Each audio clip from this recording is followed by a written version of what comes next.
Assalamualaikum warahmatullahi wabarakatuh. Waalaikumsalam warahmatullahi wabarakatuh. Selamat pagi. Semoga Allah Subhanahu wa taala senantiasa mencurahkan segala rahmatnya kepada kita, dan mudah-mudahan kita selalu berada dalam lindungan dan berkahnya. Hari ini adalah pertemuan ke-7 ya, ke-7 di mata kuliah ilmu akhlak. Mungkin untuk format hari ini kita akan berdiskusi santai saja ya. Dan dalam durasi 40 menit kita akan berdiskusi dengan tema sifat-sifat tercela. Di pertemuan yang sebelumnya kita sudah bahas sifat-sifat terpuji. Walaupun tidak secara keseluruhan, hanya sebagian saja, dan memang masih banyak sifat-sifat terpuji di samping sifat-sifat terpuji yang sudah kita bahas.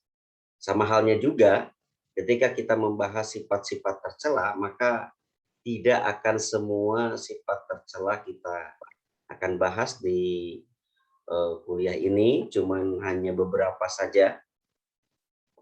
Dan nanti saudara terkait sifat-sifat tercela yang lainnya bisa melalui diskusi ya.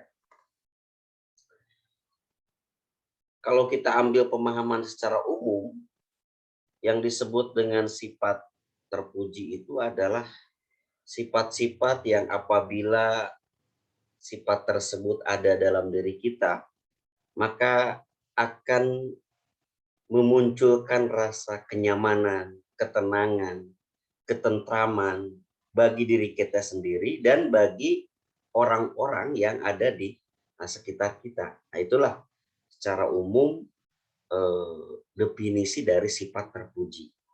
Kalau sifat tercela itu sebaliknya. Nah, sifat-sifat yang apabila sifat tersebut ada dalam diri kita, maka diri kita akan tidak merasa nyaman gitu ya. Kemudian was-was, khawatir. Nah, begitu pula dengan orang-orang yang ada di sekeliling kita. Dengan kita memiliki sifat-sifat tersebut, orang-orang yang ada di sekeliling kita itu akan tidak nyaman, akan merasa terganggu dengan sifat-sifat yang kita miliki. Yang pada akhirnya kita bisa mengukur diri kita sendiri ya, apakah kita sudah memiliki sifat-sifat terpuji atau sebaliknya. Mari kita lihat apa saja sifat tercela yang akan kita bahas di kuliah ini. Dan nanti dalam penyampaiannya Bapak akan secara global saja. Dan silakan nanti kalau ada hal-hal yang akan ditanyakan, silakan saudara tanyakan atau menambahkan atau mendiskusikan.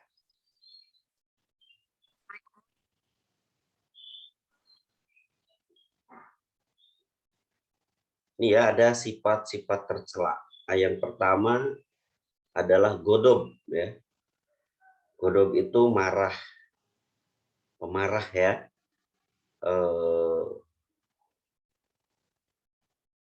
Walaupun penyebabnya adalah hal-hal yang kecil. Jadi sifat godob ini kalau kita lihat di orang yang memilikinya, itu karakternya itu emosinya itu cepat bangkit, cepat marah gitu ya, walaupun dengan hal-hal kecil. Nah, ini termasuk ke dalam kategori sifat tercela. Allah contohkan misalkan dalam Al-Quran, di antara yang memiliki sifat seperti ini pernah terjadi kepada Nabi Yunus alaihissalam. Wa dzannuni idz dzahaba mughadiba fadhanna allan naqdiru alaihi fanada fid dhulumati alla ilaha illa anta subhanaka inni kuntu. Allah kabarkan di dalam surat Al-Anbiya ayat ke-87. Allah berfirman, dan Danun itu Nabi Yunus alaihi salam. Kalau kita artikan secara bahasa, dan nun itu dan si pemilik paus gitu kan, hewan paus. Nah, itu landihan atau lakob bagi Nabi Yunus alaihi salam. Nah, pada saat itu dikisahkan Nabi Yunus itu sudah berdakwah beratus-ratus tahun. Tapi pengikutnya jumlahnya cuma ada 12 orang gitu kan. Nah, pada akhirnya Yunus itu merasa putus asa dan dia berangkat dengan penuh kemarahan gitu ya. Mungkin marahnya ya atas kaumnya, kemudian marah atas dirinya sendiri. Dia memandang bahwa dakwah yang ia lakukan itu belum berhasil atau tidak berhasil. Akhirnya dia memilih untuk pergi.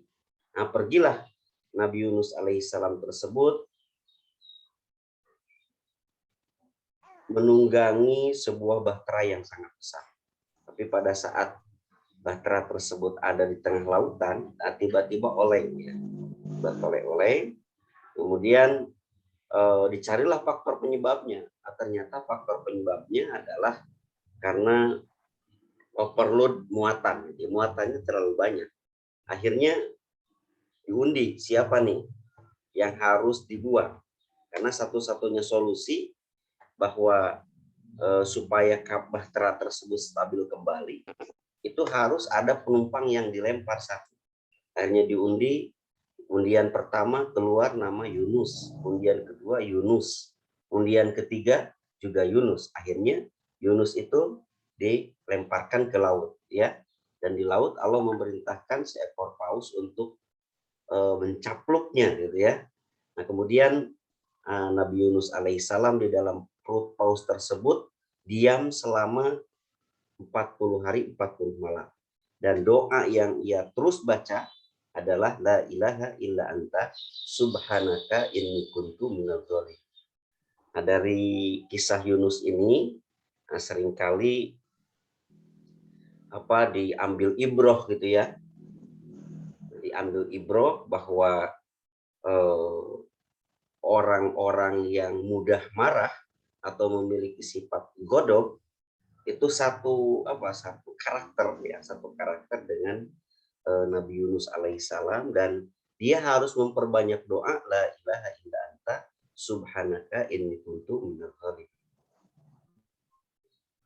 Itu yang pertama. Kemudian yang kedua, sifat tercela itu adalah hasad, ya, atau hasud.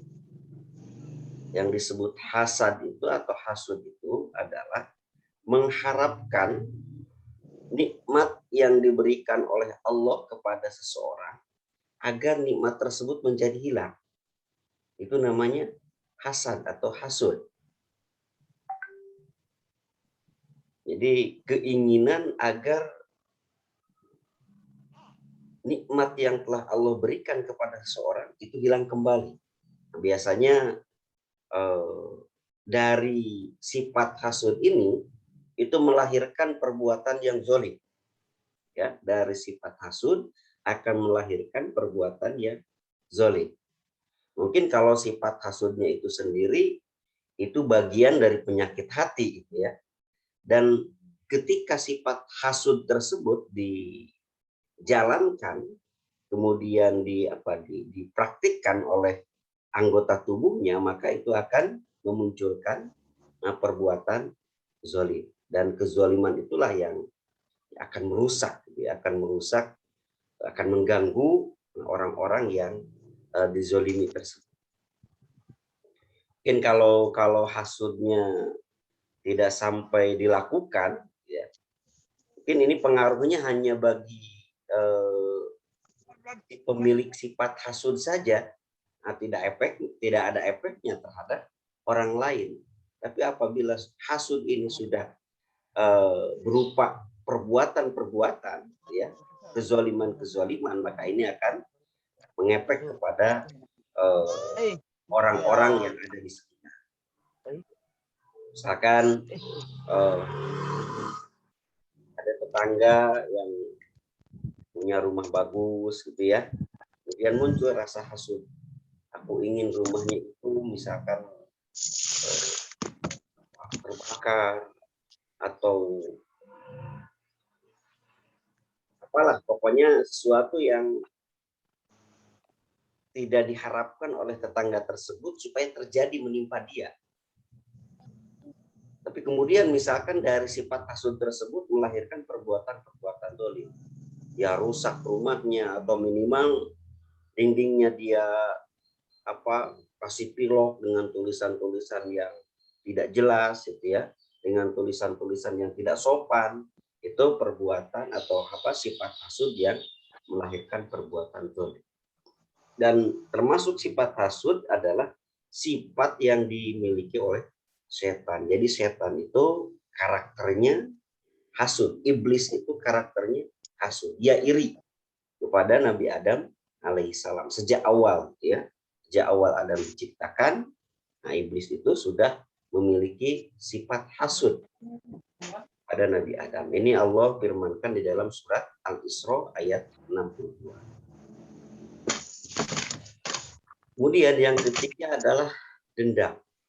Nah, dendam ya. Nah, dendam itu keinginan keras untuk membalas kejahatan yang dilakukan oleh orang lain. Itu dendam. Jadi pada saat seseorang dizolimi oleh orang lain, kemudian ada keinginan untuk membalasnya, nah itu disebut dengan dendam. Dan dendam ini pun termasuk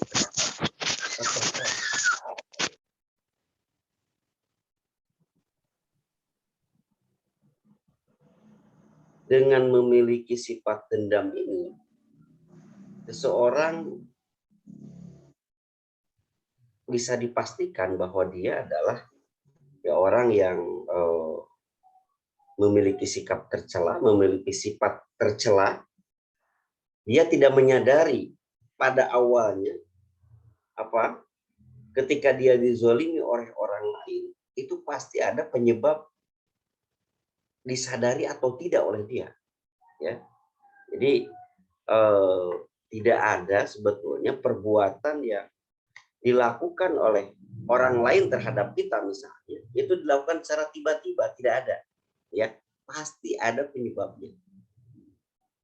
Nah, cuman penyebabnya itulah yang kadang dirasa oleh kita itu bukan sesuatu yang buruk gitu ya. Nah, bukan sesuatu yang dianggap luar biasa. Itu sesuatu yang biasa-biasa saja. Tapi kemudian misalkan memunculkan tindakan orang lain terhadap kita itu dengan sesuatu yang dianggap juga kita lebih, misalkan ya. Jadi sekali lagi, sebetulnya ketika ada orang lain, katakanlah dalam tanda petik menzolimi kita, gitu ya, itu tidak akan pernah terjadi tanpa ada penyebab dari diri kita sendiri. Ya. Kemudian, misalkan ketika orang lain itu berbuat sesuatu yang sebetulnya ada penyebab dari diri kita sendiri, ada perasaan dendam dari kita untuk membalasnya. Nah, dan perasaan-perasaan tersebut, sifat dendam tersebut termasuk sifat tercela. Kenapa termasuk sifat tercela? Karena sebetulnya kita tidak akan pernah bisa membalaskan perbuatan yang dilakukan oleh orang lain kepada kita dengan ukuran yang sama. Pasti itu akan lebih gitu ya. Pasti akan lebih. Yang dilakukan orang kepada kita itu kalau diukur misalkan dengan angka itu hanya 2, pasti kalau balasan yang dilakukan oleh orang yang dendam itu akan melebihi dari ukuran 2. Jadi sekali lagi, ketika misalkan ada orang yang dirasa berbuat zolim kepada kita, maka ya lebih baik kita ambil sikap sikap sabar, ya, ketimbang kita mengambil sikap dendam atau ketika kita mengambil sikap ingin membalas. Karena yakin balasan yang kita berikan untuk orang tersebut itu tidak akan setimpal dengan apa yang ia lakukan.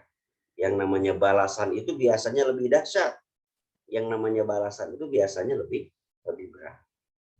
Nah, bagi orang yang baik, ketika dirasa ada kezoliman yang dilakukan oleh orang lain, maka hal yang pertama yang akan ia lakukan adalah dia introspeksi diri, gitu ya. Dia berpikir secara mendalam, mengingat-ingat, mungkin saja perbuatan orang lain terhadap kita itu karena ada perbuatan kita, gitu ya, yang dirasa ya tidak mengenakan orang lain sehingga orang tersebut berperilaku hal itu terhadap kita. Ini ada di dalam surat Al-A'raf ayat 43. Wa naza'na ma fi sudurihim min ghillin tajri min tahtihimul anhar wa qalu alhamdulillahilladzi hadzana li hadza wa ma kunna laula an hadanallah. Ini gambaran orang-orang ketika berada di surga.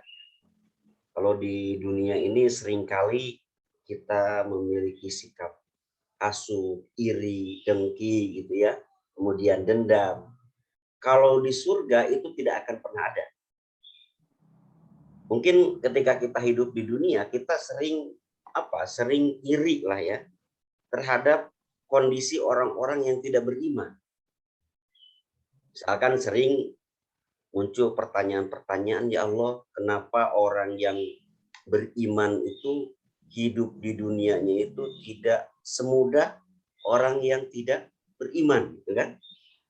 Kalau kita lihat misalkan orang yang tidak beriman itu hidup di dunia, mereka senang-senang, hartanya banyak-banyak, gitu kan? Kendaraannya banyak-banyak. Itu kadang ada perasaan seperti itu. Atau jangankan dengan orang-orang yang berbeda keyakinan dengan kita. Kadang misalkan kita dengan kita antara sesama muslim pun sering gitu ya. Sering ada perasaan iri gitu ya. Sering muncul kata-kata, ya Allah, kenapa hidup saya itu tidak seberuntung dia misalkan. Nah, itu sifat iri, sifat dengki, sifat hasud gitu ya. Nah, kalau dalam hal ini ya kaitannya dengan dendam gitu ya. Nanti di surga itu tidak akan pernah ada. Nah, termasuk nanti kaitannya dengan orang-orang yang dimasukkan oleh Allah ke neraka, kita tidak akan mencelaknya. Kemudian di posisi mana kita ada di surga, apakah di level 1, 2, 3 atau 4 atau 5 atau 6 atau 7, itu tidak akan ada perasaan iri. Radhiyallahu anhum wa radu'an. Nanti ketika kita ada di surga, kita itu ridho gitu ya. Ridho dengan apa yang telah ditetapkan oleh Allah. Rasa hasud, rasa iri, rasa dengki, rasa dendam nanti di surga itu akan dihilangkan dan tidak ada lagi. Beda dengan ketika kita menjalani hidup di dunia, rasa-rasa tersebut senantiasa ada menyertai kita. Itu 3 sifat tercela sebagai sebuah pengantar. Nah, silakan kalau ada yang ingin bertanya atau perlu didiskusikan, kita buka termin yang pertama. Nah, silakan. Ini akan lebih tergali gitu ya ketika kita melakukan diskusi. Ada dari ketiga sifat ini yang ingin kita diskusikan atau ada penambahan atau misalkan pertanyaan, silakan.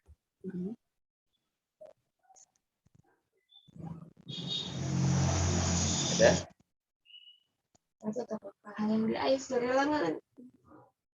Nur Laila Siti Nuroni. Ada? Dari sifat apa tadi? Pertama adalah godok ya. Kemudian yang kedua hasud, Dan yang ketiga, dendam. Nah, silakan. Barangkali ada yang belum jelas atau ingin ditanyakan, silakan disampaikan. Atau sudah jelas? Nah, kalau sudah jelas, nah kita lanjutkan. SD sudah jelas, Pak.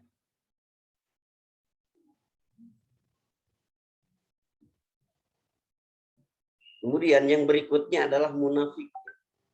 Sifat munafik. Munafik yang sebetul-betulnya munafik adalah orang yang menyembunyikan kekafirannya. Idharul iman wa yubtinul kufra. Jadi orang yang munafik, yang semunafik-munafiknya adalah orang yang menampakkan keimanan di dalam mulutnya atau dalam anggota tubuhnya, tapi dia menyimpan apa? Menyimpan kekafiran. Inilah yang dimaksud oleh ayat Al-Quran, innal munafikina fid darkil asfali minan. Bahwa orang munafik itu tempatnya adalah neraka terbawah, keraknya neraka, gitu ya. Adapun ada hadis Rasul, misalkan ada hadis Rasul yang memberikan penjelasan kepada kita tentang ciri-ciri orang munafik. Pertama, misalkan idah hadasa kadaba, apabila dia berbicara maka dia suka bohong. Waida tumina khona. Yang kedua, apabila dia diberi kepercayaan maka dia khianati kepercayaan. Yang ketiga, waida wa'ada akhlafa. Apabila dia berjanji maka dia suka ingkar janji. Nah, mungkin itu beda dengan kemunafikan yang tadi dijelaskan dalam Al-Quran, innal munafikina fid darkil asfali minan nar, ya. Jadi munafik itu kalau kita bagi bisa dibagi ke dalam dua bagian. Ada munafik yang konsekuensinya sangat berat, yaitu tadi ya, orang yang menampakkan keimanan, kemudian dia menyembunyikan kekafirannya. Nah, seperti siapa? Seperti dulu di zaman Rasul itu ada Abdullah bin Salul dan kawan-kawan, ya. Nah, ketika umat Islam mau berperang, kemudian dalam hitungan mereka peperangan umat Islam itu akan menang, mereka ikut berbondong-bondong. Tujuannya apa? Tujuannya itu supaya mendapatkan ghanimah, ya. Tapi pada saat misalkan kekuatan umat Islam dalam perhitungan mereka itu tidak akan bisa mengalahkan musuh, mereka lari dari peperangan. Jadi arodol hayatid dunia, yang mereka inginkan, yang dijadikan tujuan oleh mereka adalah kehidupan dunia. Atau misalkan di kasus sejarah Indonesia, misalkan ada yang disebut dengan orang Belanda itu ada yang namanya Snoek Oppdorp, ya. Snoek itu kan dia pergi ke Aceh karena memang Aceh itu sangat sulit untuk dijajah. Dia pergi ke sana dan mengaku-ngaku bahwa dia itu adalah seorang Muslim, ya, dan mungkin dia juga dibekali oleh berbagai pengetahuan tentang Islam, padahal dia bukan orang Islam. Jadi dia tampakkan bahwa dia itu adalah orang yang beriman pada orang kafir. Itu munafik yang konsekuensinya sangat berat, yaitu fidarkil asfali minanna. Kalau misalkan bentuk munafik yang kedua, nah itu termasuk ya dosa juga, gitu ya. Nah, dosa juga yang konsekuensinya akan menghilangkan aman, juga akan berbuah dosa, gitu ya. Apabila kita berbicara banyak bohong, kemudian apabila berjanji tidak ditepati, apabila dikasih kepercayaan itu dikhianati, itu dosanya dari ya bentuk kebohongan, Dosa dari bentuk pengingkaran atas janji dan dosa atas tidak amanah terhadap kepercayaan yang diberikan. Nah, bukan kaitannya dengan iman gitu ya. Kalau ditanya iman ya iman, dia iman. Cuman ya perbuatan-perbuatannya, nah dia banyak melakukan dosa dan termasuk kategori orang munafik. Munafik dalam perbuatan, tidak di dalam akidah ya. Kalau yang tadi kelompok yang pertama munafik di dalam bidang akidah. Kalau ini munafik di bidang perbuatan. Kalau munafik bidang akidah jelas dia lebih-lebih dari orang kafir gitu ya. Dia seperti musang berbulu domba. Nah itu kejahatannya akan melebihi orang kafir. Kalau menghadapi orang kafir kan jelas dia kafir kan. Tapi kalau menghadapi orang munafik, yang munafiknya itu adalah munafik akidah, ini akan sulit gitu ya. Karena dia tampakkan keimanan, tapi sebetulnya hatinya adalah kafir. Nah, sementara jenis munafik yang kedua yang tadi, orang yang kalau hatinya iman, percaya kepada Allah gitu ya, tapi perbuatan-perbuatannya tidak sesuai dengan kenyataan. Nah, itu kategorinya dia tetap menjadi seorang yang mukmin, yang beriman, cuman dia berdosa besar. Dan inilah akan masuk kategori munafik yang kedua. Kemudian ada juga ghibah. Yang kelima itu ghibah. Ada ghibah. Ghibah itu apa? Ghibah itu dzikrul insan akhahu bima yukrihuhu. Jadi yang namanya ghibah itu adalah seseorang membicarakan orang lain dengan apa yang ia tidak sukai. Jadi dengan definisi itu maka tidak termasuk ghibah kalau kita membicarakan orang lain tapi yang dibicarakan itu kebaikannya gitu ya. Nah, termasuk kategori ghibah itu kalau kita membicarakan orang lain dan yang dibicarakannya adalah kejelekan-kejelekan. Kita kan sering bercerita tentang pahlawan ya. Itu tidak termasuk kategori ghibah karena yang dibicarakan itu adalah kebaikan-kebaikan. Jadi tolak ukur mana yang termasuk kategori ghibah atau bukan kategori ghibah adalah apakah ketika orang yang kita bicarakan tersebut mendengar apa yang kita bicarakan akan suka atau akan marah gitu ya. Akan merasa senang atau akan merasa tidak senang. Nah, itulah ukurannya. Kalau misalkan orang yang kita bicarakan tersebut kemudian dia mendengar dan dia merasa tidak bermasalah, itu bukan termasuk ghibah gitu ya. Tapi kalau orang yang bersangkutan yang kita bicarakan kemudian materi pembicaraannya membuat dia tidak senang, nah itulah yang disebut dengan ghibah. Sekarang di TV kan banyak acara-acara ghibah gitu ya. Acara-acara ghibah, tapi kadang juga ya orang yang digibahinya itu jadi senang gitu ya. Karena yang mereka cari itu popularitas. Kadang kan orang yang sengaja bikin kasus itu ya, didramatisir supaya namanya naik kembali misalkan. Kemudian diangkat oleh acara-acara TV. Di TV itu kan banyak ya acara-acara. Mungkin Bapak kadang lihat ada acara pasilet, ada apa gitu ya. Wah, berita segala macam itu kan isinya bukan hanya kebaikan-kebaikan. Nah, mungkin saja di dalamnya ada yang termasuk kategori ghibah.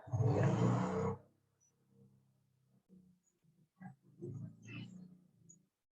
Larangan tentang ghibah ini kita dapati di dalam surat Al-Hujurat ayat 12. Ya ayyuhalladzina amanu istanibu katsiran minadh-dhanni inna ba'dadh-dhanni ismun. Hai orang-orang yang beriman, hindarilah oleh kalian prasangka-prasangka. Karena sesungguhnya prasangka-prasangka tersebut adalah bagian dari dosa. Wala tajassasu, Dan janganlah kalian bertajasus. Tajasus itu meneliti, mencari-cari kesalahan orang lain. Meneliti, mencari-cari kekurangan orang lain. Nah, sehingga kalau di pesantren itu kan keamanan itu disebutnya jasus, gitu ya. Ada jasus di bidang bahasa. Kalau pesantren bahasa, misalkan dia akan punya jasus. Kira-kira hari ini siapa yang melanggar? Misalkan hari ini ketentuannya harus ngomong bahasa Arab misalkan. Nah, dia cari-cari siapa nih yang hari ini ngomongnya tidak menggunakan bahasa Arab. Kalau ketemu maka dia akan catat, dia akan laporkan. Dan orang yang melanggar akan kena denda, misalkan seperti itu, jasus. Intel ya. Wala yaghtab ba'dukum ba'du. Dan janganlah kita menggibah salah satu di antara kita. Ayuhibbu ahadukum ayyakula lahma ahihi maitang fakarihtum. Kemudian Allah berikan perumpamaan orang yang gibah itu seperti orang yang memakan daging bangkai saudaranya sendiri. Ya, sekali lagi perumpamaan orang gibah itu seperti orang yang memakan daging bangkai saudaranya sendiri. Itu alangkah menjijikannya, ya. Maka kita jangan sekali-kali banyak gibah, jangan sekali-kali melakukan gibah. Kemudian yang keenam ada namimah. Nah, kalau namimah itu secara bahasa kita artikan mengadu domba ya. Nah, kita datang ke pihak lain, kita menjelek-jelekan si A misalnya. Kita datang ke si B, kita jelekan si A. Kemudian kita datang si B, menjelek-jelekan si A. Nah, itu namanya namimah, mengadu domba. Ini kita bisa temukan di dalam surat Al-Qalam ayat 10 sampai 11. Kemudian takabur. Takabur merasa diri lebih baik dari orang lain. Ini takabur. Nah, takabur inilah juga sifat yang dimiliki oleh iblis. Ana khairum minhu, kata iblis. Aku lebih baik daripada Adam. Di orang yang suka punya perasaan merasa lebih baik dari orang lain, berarti di dalam hatinya ada percikan-percikan sifat iblis, ya. Nah, kita hindarkan itu. Kita jauhkan perasaan bahwa diri kita itu merasa lebih baik dari orang lain. Kemudian fitnah. Ya. Nah, fitnah itu ya hampir mirip dengan namimah tadi, mengadu domba. Cuman bedanya ini satu arah gitu ya. Satu arah saja supaya memunculkan stigma negatif, pandangan negatif terhadap sesuatu. Sekarang kan banyak sekali itu lagi tren dan banyak dilakukan. Kalau di bidang informasi itu kan banyaknya berita hoax gitu ya. Banyaknya berita bohong. Yang tujuannya itu adalah untuk memfitnah. Sikap kita harus seperti apa? Sikap kita harus tabayun. Jadi ketika misalkan datang informasi ke kita, maka kita jangan langsung percaya. Maka kita harus melakukan tabayun. Teliti dulu beritanya itu apakah benar atau bohong. Jadi jangan cepat-cepat misalkan kalau di WA grup gitu ya, ada berita kemudian kita share lagi ke orang lain. Padahal kita belum tahu apakah berita tersebut betul-betul berita yang valid atau berita yang hoax atau orang Sunda hoax gitu ya, berita bohong.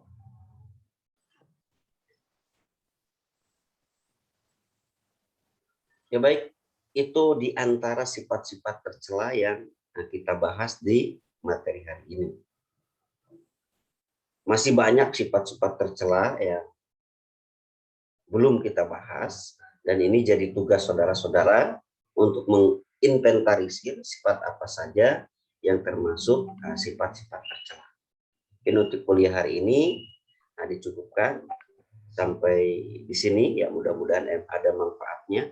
Dan untuk minggu depan kita UTS. Nanti teknik UTS-nya akan Bapak sampaikan di WA Group dan insya Allah ini tidak akan menyulitkan dan tidak akan memberatkan mahasiswa.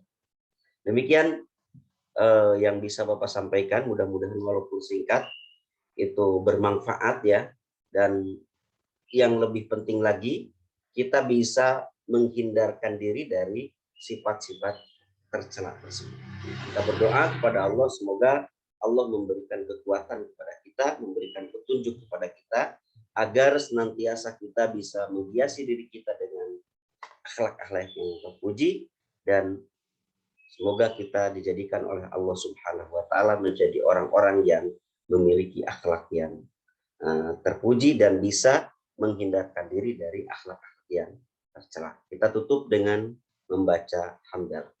Alhamdulillahirabbil alamin. Alhamdulillah. Wassalamualaikum warahmatullahi wabarakatuh. Waalaikumsalam warahmatullahi wabarakatuh.